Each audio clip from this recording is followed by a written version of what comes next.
Hello and welcome. Today we look at the history of the C64. The Commodore 64, or C64 for short, was one of the most successful and influential home computers of the 1980s.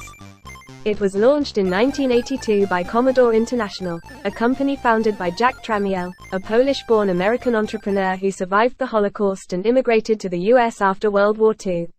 Tramiel had a vision of making computers for the masses, not the classes, and he wanted to compete with Apple, Atari, and IBM in the emerging personal computer market. The C64 was designed by a team of engineers led by Robert Jans, who also created the MOS technology SID chip, a powerful sound synthesizer that gave the C64 its distinctive audio capabilities. The C64 used an 8-bit MOS technology 6510 processor, which ran at about 1 MHz, and had 64 kilobytes of RAM, hence its name. It also had a custom graphics chip, the Victoria 2, which supported 16 colors, 320 by 200 resolution, and 8 hardware sprites, which were movable objects that could be displayed on the screen without using much CPU power.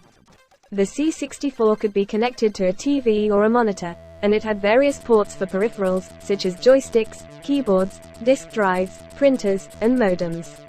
The C64 was initially priced at $595, which was much cheaper than its competitors, such as the Apple II, which cost $1,298, or the IBM PC, which cost $1,565. Commodore was able to reduce the cost of the C64 by producing many of its own chips in-house, and by selling the computer in regular retail stores, such as Kmart and Toys R Us, instead of specialized computer shops. The C64 also benefited from a large and loyal fan base, who created and shared thousands of software titles, ranging from games and demos to productivity and educational programs. Some of the most popular and influential games for the C64 include Elite, Ultima, Maniac Mansion, The Bard's Tale, and Impossible Mission. The C64 dominated the home computer market for most of the mid-1980s, especially in the US and Europe, where it sold between 12.5 and 17 million units, making it the best-selling single computer model of all time.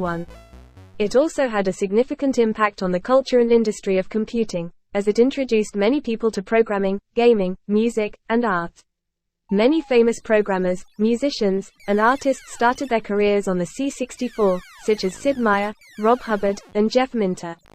The C64 also spawned a vibrant scene of hobbyists and enthusiasts, who pushed the limits of the hardware and created impressive demos, hacks, and mods.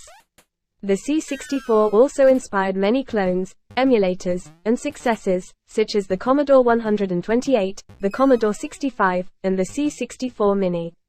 The C64's popularity began to decline in the late 1980s, as newer and more powerful computers, such as the Amiga and the Atari ST, emerged. Commodore also faced financial and managerial problems, and eventually went bankrupt in 1994, ending the production of the C64. However, the C64's legacy lives on, as it still has a loyal and active fan base, who continue to use, collect, and create new software and hardware for the machine. The C64 is also widely recognized as a milestone and an icon of computing history, and it has been featured in many museums, books, documentaries, and exhibitions. The C64 is not just a computer, but a cultural phenomenon that shaped the lives and dreams of millions of people around the world.